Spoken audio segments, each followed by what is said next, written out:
Hey there, good morning. Welcome back to The Good Stuff, where we keep looking at the Bible so we can keep trying to live it out in our lives. This morning we are checking out Mark 1:18, which says, "At once they left their nets and followed him." In Mark 1, we get the concise start to Jesus' ministry. He went out and found a couple of guys ready to go fishing, and instead of going fishing, Jesus said, "Hey, why don't you come and fish for men?" And he called Simon, and he called Andrew, and he invited them to follow him. And the Bible simply says, at once they left their nets and they followed him.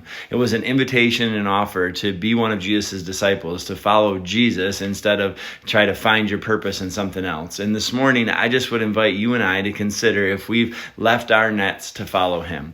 That doesn't mean we have to give up our jobs or occupation. It doesn't mean we have to wander away from our family. It doesn't mean we can't find other things to do with our time. But while we're doing those things in our lives, while we are working, while we are raising a family, while we're a part of a community, are we following Jesus with all of our hearts? Have we left our nets to follow him? Have we given him our heart and our intention? Have we given him our energy and all of our hopes and dreams? Have we trusted in Jesus fully to find his purpose, to experience his peace, to fulfill his mission that he has on this earth?